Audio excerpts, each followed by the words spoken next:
Pois é, nesse episódio do Conversa de Cerca, hoje a gente vai mudar um pouquinho a pauta. Eu tento sempre trazer aqui no nosso podcast algumas referências do setor que nos ajudam a desmistificar algumas situações ali do agronegócio. E nesse quesito, a gente não vai mudar a pauta, porque, de fato, a minha convidada de hoje, ela é uma referência no setor, ela é uma referência no setor de hortifruti granjeiros, ela é uma apaixonada pelos hortifrutis e ela usa as mídias sociais para fazer o quê? Justamente para levar informação responsável, boa informação sobre agronegócio sustentável e alternativas para que a gente possa entender o agro de todo dia, aquele agro que está no prato, que está na mesa do brasileiro e na mesa de países mundo afora, né? Porque a gente sabe que de cada 5 pratos de comida, pelo menos um tem ali a representação fortíssima do Brasil.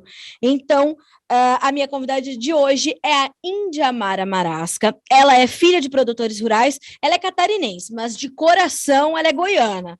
Não é isso, Indiamara? Estou super feliz de receber você aqui. Você que é uma apaixonada pelo agro, pelas suas redes sociais a gente consegue ver isso, mas principalmente por esse setor incrível de hortifruti e focado na agricultura familiar. Seja bem-vinda ao Conversa de Cerca, é um prazer te receber aqui. Carla, eu que agradeço o convite, né? É uma honra poder estar falando um pouquinho do agro que a gente acredita, né? A gente tenta passar pelas mídias um pouco, de uma forma, né, vamos dizer assim, bem divertida, mas com muita realidade, para agradecer como eu costumo dizer, as nossas horta-delícias do dia, né? É verdade. E você, Indiamara, tem berço agro, né? Você nasceu já vivendo a produção, vivenciando a produção. Como é que é a tua história com essa produção de HF, principalmente com essa vivência da agricultura familiar? Carla, eu costumo dizer que eu sou cigana, né? Mas ou rodinhas no pé, como preferirem. Mas a minha família é do Rio Grande do Sul, eu nasci em Santa Catarina, mas eu vim para Goiás com 1 ano. E a gente sempre morou em fazenda, né? Minha mãe cozinhava, né, na propriedade, né, dos amigos nossos, né, meus padrinhos. E aí eu cresci dentro da horta, onde eu brincava, né? Então eu lembro da minha mãe estar cuidando da horta, e eu estar comendo cenoura, subindo pé de manga, comendo alface, né? Então, era tipo, hoje quando eu lembro, acho que eu não dava tanto valor como eu devia ter dado. E aos poucos, né, assim, você vai mudando, a gente mudou de casa, minha mãe sempre com horta, né? Meu pai faleceu, a gente já tinha a granja, né? Então, você vê, eu lembro de acordar com o barulho das máquinas. Eu sou apaixonada também por trator, então eu falo, quando alguém pergunta referências, eu falo, olha, a vida inteira. Então, a paixão vem daí, né? De berço mesmo. E, Indiamara, hoje você já não atua só na propriedade da sua família, né? Hoje você também faz consultoria, inclusive, de marketing para uma outra empresa, ou seja, você levou toda essa sua experiência, sua vivência, para ajudar outros produtores também. Sim, hoje voltei a morar em Rio Verde, né? Nossa propriedade fica no município de Montevidéu, né, aqui em Goiás, e hoje eu trabalho na Delolo, consultoria agronômica, com essa parte de marketing, né, trabalhando a parte junto de agricultura de precisão, tudo pensando num agro melhor e mais forte, né. Quando você fala bastante sobre isso e nas suas redes sociais, você fala sobre essa força que você tenta alimentar também e alimenta no agro.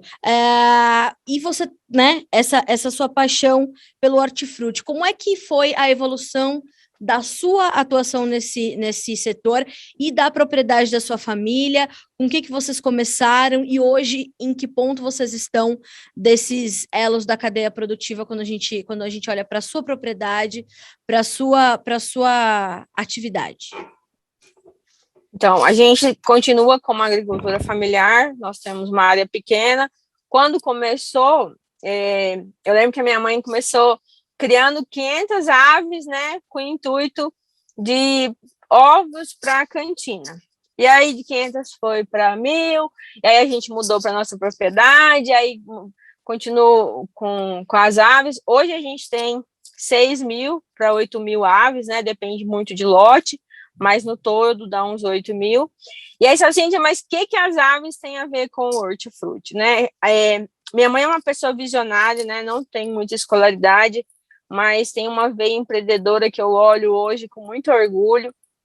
Então, ela via na possibilidade que ela estava indo levar o ovo, ela já levava uma verdura. Por quê? A gente sempre teve horta.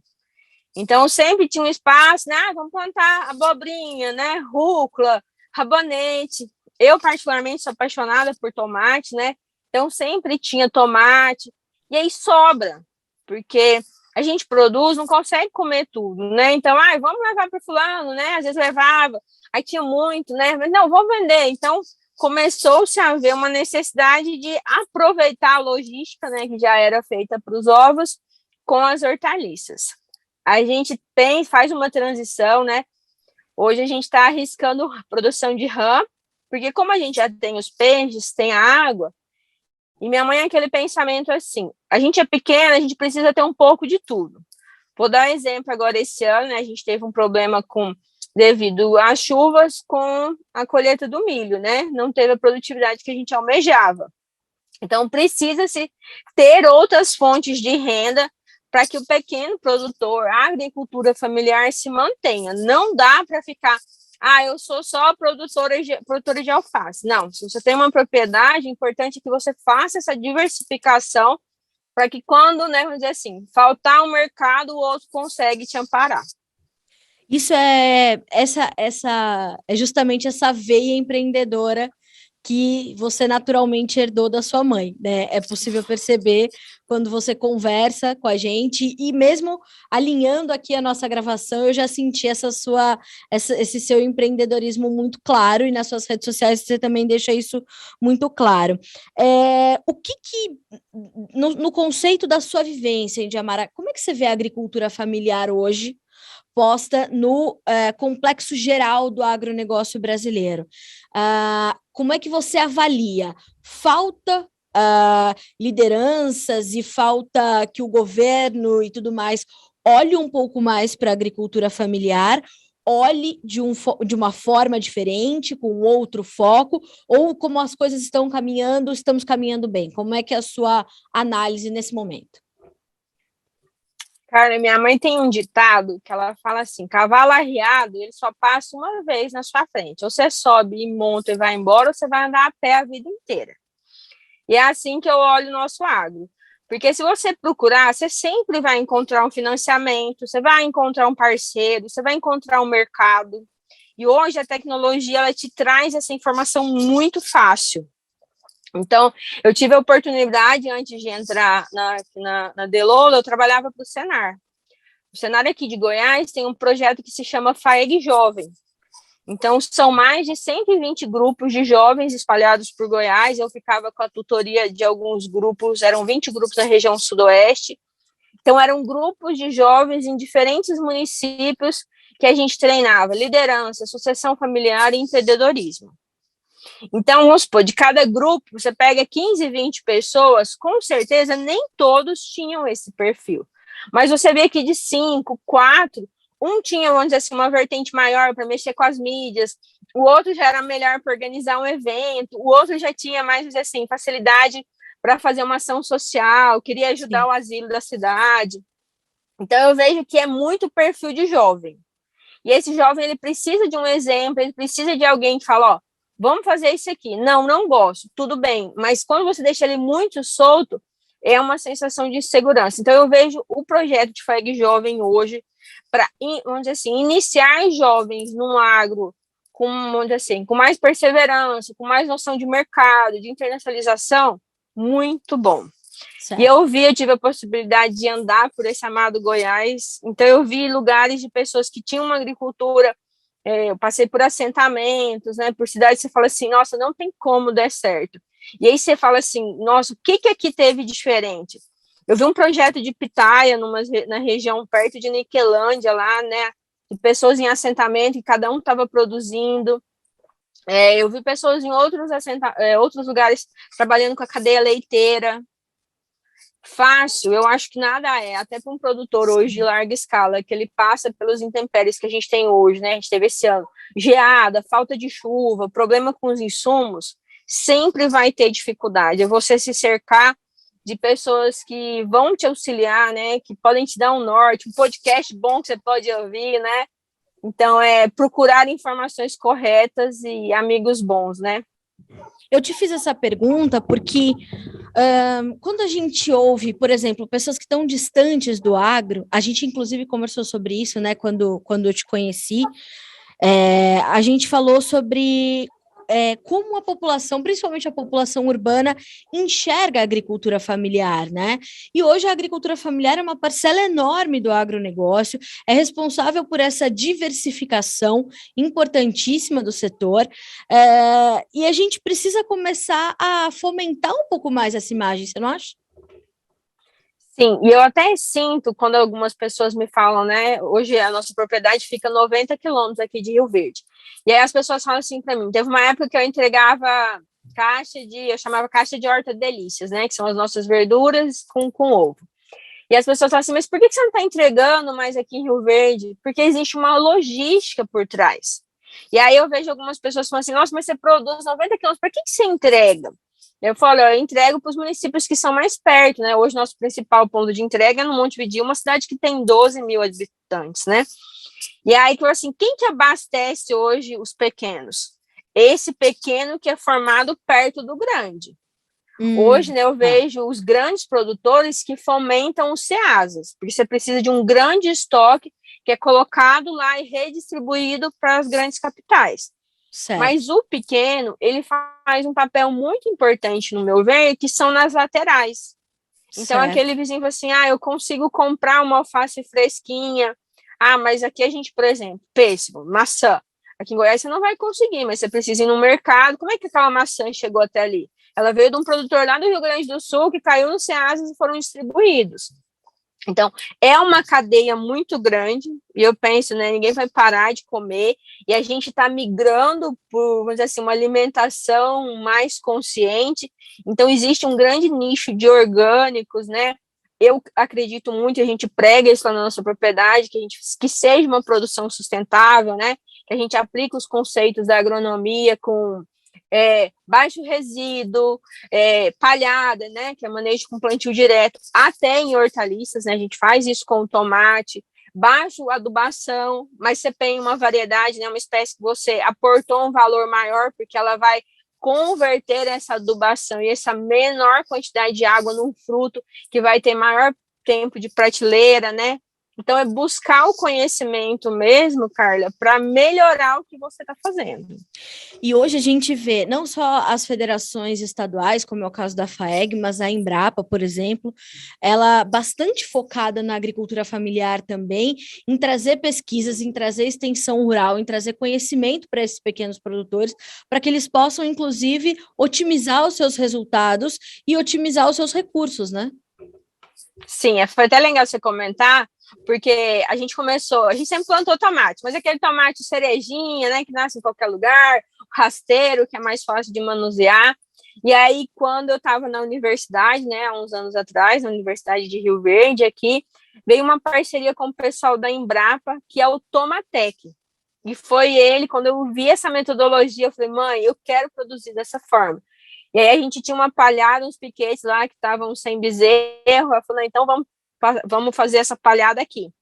E essa metodologia que a Embrapa trouxe, ela é muito difundida, o Tomatec, lá no Rio de Janeiro, né, tem vários produtores, e aqui em Goiás não deu tão certo, né, mas é uma tecnologia que esse ano a gente conseguiu produzir de novo, e eu espero agora, eu vou produzir embaixo de estufa, né, porque a gente está num período mais chuvoso, né, a gente sabe a tendência que o tomate tem para algumas doenças, mas é uma metodologia que o fruto é ensacado.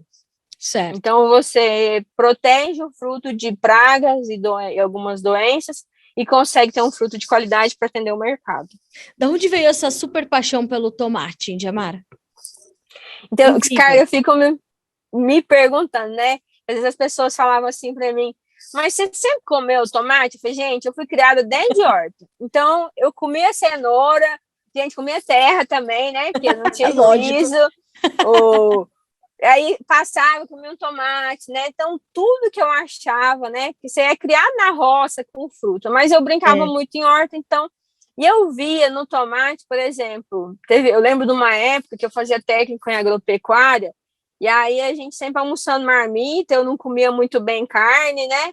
E aí eu lembro que eu levava um tomate na mochila, quando a marmita chegava, eu distribuía a minha carne e cortava o tomate dentro da marmita. Eu fiquei um mês nessa alimentação, eu falo que foi a fase crucial para eu amá-lo eternamente. E não só o tomate, mas você tem uma outra paixão que, inclusive, você transforma em conteúdo, que é citros. Não é isso? Sim. Incrível esse conteúdo do citros, super focado, super nichado, que é o grande mote da comunicação hoje, né, Indiamara? Obrigada. Eu falo várias vezes, por causa do cenário, eu viajava muito. E aí eu gosto sempre, teve uma época que eu estava escutando livros no carro, né? Porque nem todo lugar estava pegando rádio. E gente, eu sou viciada em suco de laranja. E é aquela pessoa assim, mais fresca, absurdo. Por quê? Eu gosto do suco de laranja, só o suco. Não bate o suco para mim com gelo, não põe água no suco, não coloca açúcar, não faz nada. É só o caldo da laranja mesmo. E eu ia nos lugares, meus amigos falavam assim, já era zoada, né? Todo mundo assim, que nós vamos tomar? Eu, suco de laranja. Aí eles já faziam aquele coro, né? Sem bater e sem açúcar. Eu falei, gente do céu. Mas que nem cai naquilo de novo, né? Eu andava no quintal, sempre tinha pomar, né? Então era chupando laranja, chupando mexerica. E aí, quando você vai, né, para a cidade, né? Você acaba, né, encontrando, né? Mas podia tomar refrigerante, tem outros sucos, mas, nossa, só de eu falar, né, minha boca enche d'água, porque laranja para mim é vida. E aí, o que aconteceu, Carla? Escutando, né, os podcasts da vida, eu vi que não tinha sobre laranja. E eu estava estudando material, né, estava com curso dentro do Senar, falei, não, mas já que eu não encontrei, vamos criá-lo, né? Então, o Tomate Cast e o Citrus Cast vieram dessa necessidade que eu já estudo, e aí eu não estava mais na academia, mas eu vi uma necessidade de transferir o que eu estava aprendendo, então deu super certo.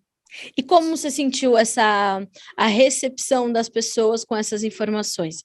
Você teve um feedback legal? Você conseguiu evoluir com seus conteúdos? Como é que foi essa recepção? Como é que tem sido produzir esses conteúdos? Então, o Tomate Cast, no início teve super aceitação, né? As pessoas me davam feedback, né? Porque eu ainda dou uma brincada, né? Aí eu falei assim, nossa, não acredito que você brincou com isso. Índia, eu quero uma receita. Então foi vindo outras vertentes, né? Mas por enquanto ele está parado, né? A minha dedicação nesse momento para Delo está como dedicação exclusiva, né? E o Citrus foi da mesma forma, né? Então eu cheguei a um ponto, né?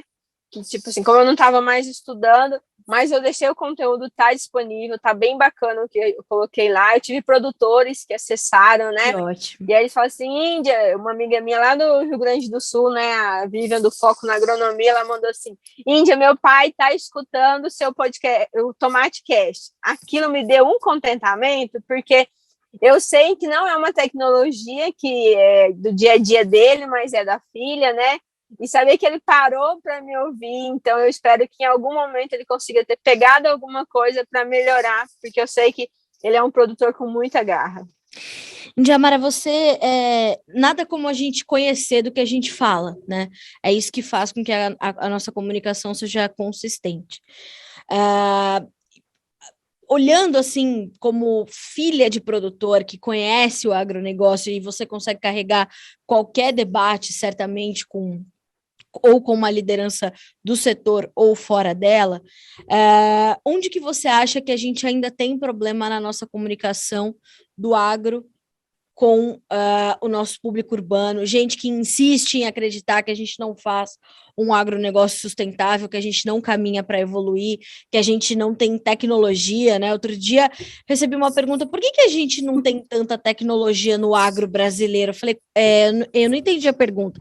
Não, por que a gente não tem... Eu falei, opa, vamos lá. E aí a gente que ama e que vive esse troço, a gente fica maluco, porque assim... pelo amor de Deus, se as pessoas soubessem que tem mais tecnologia numa semente de soja do que num celular, né, ou num fruto de tomate do que, sei lá, num notebook, as pessoas não têm essa noção. Onde é que a gente está falhando na comunicação com o público urbano, Indiamara? Me diga lá, você que é comunicadora e é gente da roça, né, que nem a gente. Sim. Carla, essa resposta veio justamente da minha necessidade de vir para as mídias. Por quê? Eu estava vendo, sempre gostei de tecnologia, né? Dentro da universidade, eu obrigava os meninos a fazerem o podcast das disciplinas, criava site para eles, né? Fazia gincana de QR Code. Então, eu sempre gostei de inovação. E aí eu estava vendo e falei, nossa, mas por que o produtor não está investindo em marketing, né? Era uma das ferramentas que a gente via. E aí eu comecei a perguntar para algumas pessoas dentro do sindicato aqui de Rio Verde, que é um pouco que eu tinha mais contato, e ele falava que não via uma necessidade, porque a forma dele vender o produto dele era diferente de quem vendia, por exemplo, uma roupa. E eu fui me questionando aquilo, né? Eu falei, nossa, mas essa falta de comunicação que a gente tem do agro com a cidade, ela nos traz alguns problemas. Por quê? Porque as pessoas têm visto vamos dizer assim, uma política diferente, uma bandeira diferente, uma propagação de um conteúdo diferente. Exato. E hoje é uma das minhas hashtags, né? Que as pessoas usem a mídia para o bem. Mas como assim? Para que ela mostre o dia a dia dela, né? Assim, hoje os meus seguidores, eles não são só urbanos, né? A maioria das pessoas que me seguem são amigos, são pessoas que trabalham com o rural. E talvez eu vou falar uma coisa que ele já sabe, né? Que a gente está esperando a chuva, que a gente está vendo qual que é a melhor variedade para ir para o campo, que as sementes já foram compradas, tudo isso. Então, para ele não é novidade, mas eu sempre peço para ele assim, ó, divide isso com alguém, né? Tipo, eu tenho usado esse mês para falar um pouco sobre startups, né? Que eu tenho visto que algumas pessoas levaram ela para uma forma assim meio banalizada, mas a gente perdeu alguns feelings. Não, então vamos voltar, vamos estudar conceito. A gente compartilha isso com alguém que você acha que vale a pena. Se eu ficasse calada, eu estaria sendo conivente com pessoas que falam mal do nosso agro. Então, já que eu quero mudar isso, eu falei assim, não, então eu vou para as mídias. A timidez não é uma das minhas características mais fortes, né? Então vamos dar a cara para bater. O que a gente não sabe, a gente estuda, procura quem sabe, mas vamos usar as mídias para desfazer esse mal-entendido que foi feito em relação à nossa agricultura. Índia, sabe uma coisa que me chama muita atenção? Essa situação que você fala que você gosta muito de pesquisa, inovação, né? Evolução, transformação, e realmente isso é a característica de empreendedor, né? De gente que precisa conhecer o próprio negócio para ter uma gestão sustentável. Como é que é essa... Eu percebo que você fez um processo, né? E a sua mãe te encaminhou para um processo de sucessão familiar, né? Você caminha ao lado dela, pelo que eu tenho percebido. Como é que ela recebe essas inovações, essas transformações? Ela é adepta dessas mudanças, dessa tecnologia? Ela gosta disso? Carla, no começo eu escutava muito, né, do que as pessoas falavam, né? Assim, nossa, mas não vai dar certo, né? A minha mãe, ela foi criada muito diferente, né? Eu tive a oportunidade, quando eu fui morar em São Paulo para estudar, eu morei fora, né? Morei na Espanha, morei na Flórida. Então, eu falo que a nossa mente abre de uma forma que você não consegue mais voltar, né? As teorias de Einstein para o tamanho normal. Então, hoje, quando eu vejo um problema, você vai tentar buscar uma solução, e a minha solução, hoje, ela pode ser buscada no mundo inteiro. E a minha mãe, ela tenta resolver as coisas com o que ela tem naquele momento. Então, isso, para mim, é muito bom. E aí nos traz também uma certa divergência. Por quê? Porque ela quer resolver aquilo com o que ela tem. Ela não tem a visão de mundo que eu tenho. Então, no começo, sempre havia aqueles conflitos, né? Mas eu tenho percebido, né, que com a idade, com a convivência, né, algumas coisas foram melhorando, ela foi aceitando. Em relação à granja, né? Eu sempre estou dentro da granja dando pitaco, né? Mas para uma boa convivência, jovens que vão fazer a sucessão familiar, respeito acima de tudo, né? A gente não chegaria a essa fase agora se eles não tivessem galgado, né? As periculosidades que teve, os desafios, né? Sim. Então hoje é respeitar sempre que ela pode, ela me inclui, ela conversa, a gente sempre está dialogando. Mas, Carla, minha mãe, eu falo que, às vezes ela fala assim para mim, né? Eu não tenho dinheiro para te dar, né? Eu não consigo te dar as melhores roupas, os melhores carros, tudo. Mas a minha mãe me deu para mim o que é mais valioso. Minha mãe sempre me deixa, só deixa até choro. Ela me deixou ser livre, sabe? Tipo, quando eu quis fazer Escolher, né, Índia? doutorado, em Botucatu, não, vai lá que eu te apoio. Quando eu quis morar fora, né, vai lá que eu te apoio. Quando eu quero voltar, quando eu quero plantar tomate, né? Então, mas sempre com bom senso, tá? Não vai achando que é uma regalia, porque a rédea lá sempre foi curta. Eu te pergunto isso porque é muito perceptível esse orgulho que você tem da sua mãe. É algo que eu me identifico. Eu também perdi o meu pai muito cedo. E quando a gente escolhe o que a gente pode fazer, né, Índia, a gente fica mais feliz, né? E quando a gente faz o que a gente gosta, a gente não precisa trabalhar. A gente só atua, né? Não pesa como um trabalho, pesa como uma atividade, como uma atuação e tudo mais. E a gente precisa realmente de jovens como você no agro, que possam trilhar uma estrada que foi pavimentada por quem sabia mais do que nós.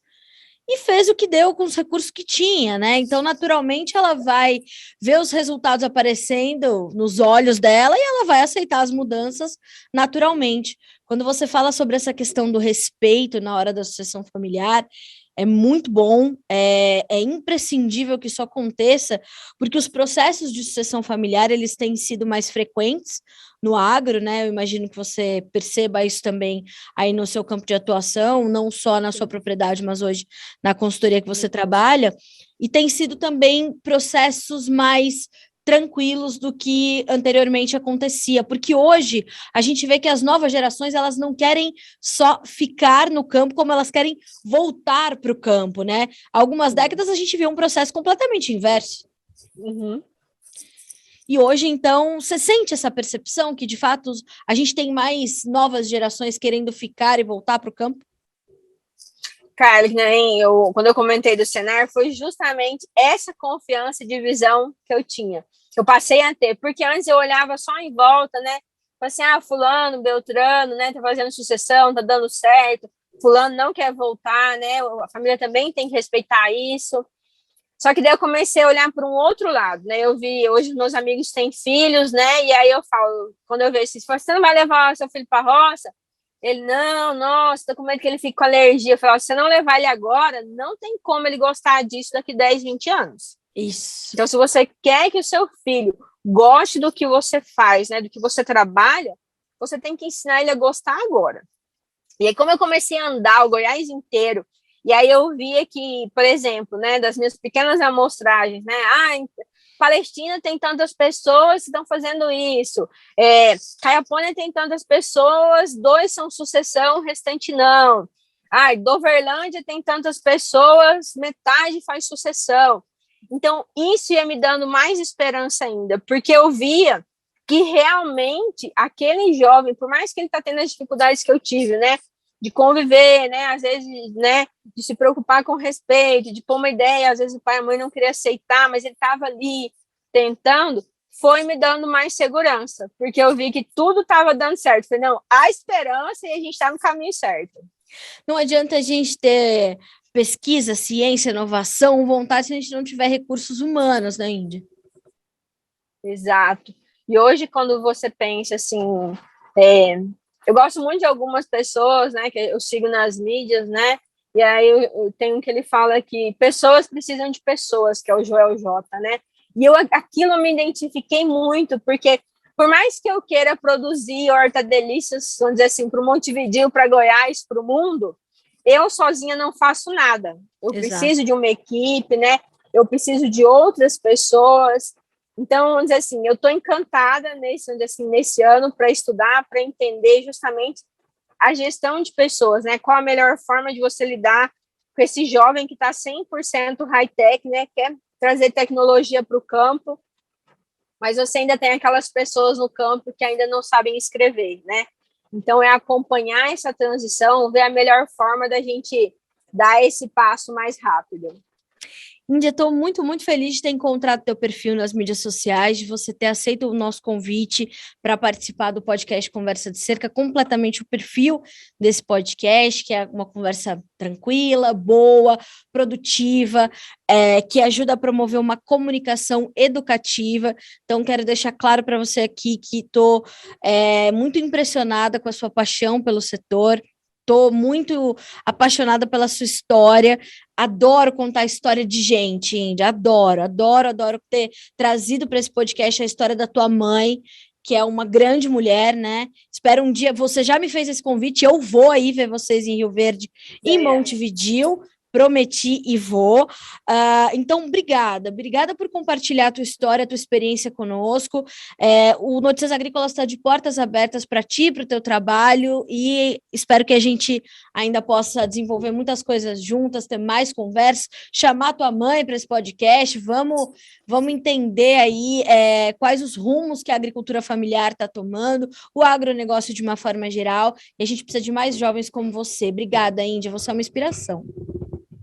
Carla, muito obrigada mesmo, de coração.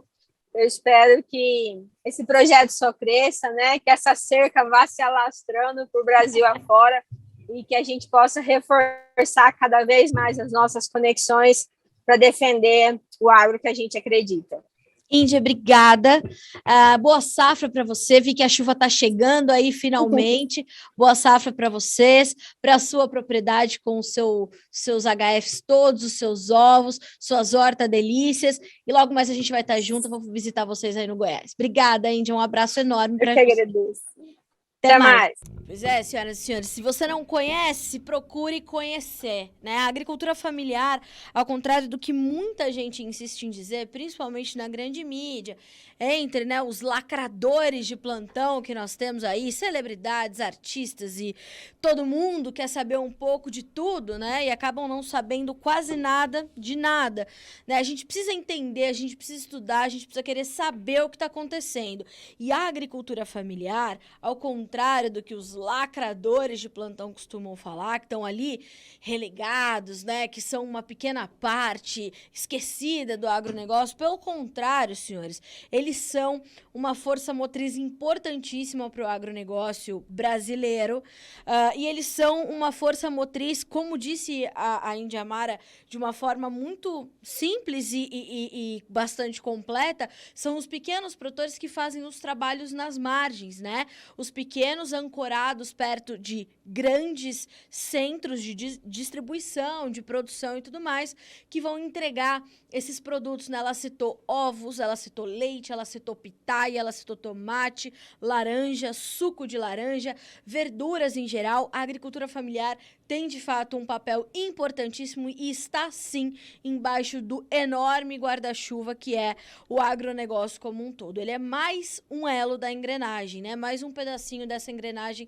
enorme e complexa que é o agronegócio brasileiro. E aqui no Conversa de Cerca, o nosso objetivo é esse: trazer cada vez mais informação e promover essa comunicação educativa. Não se esqueça, você pode ver e ouvir este podcast pelo noticiasagricolas.com.br, assisti-lo pelo YouTube ou ouvi-lo pelas plataformas de áudio. Nós estamos em todas elas, tá certo? A gente se vê no próximo episódio do Conversa de Cerca. Até mais!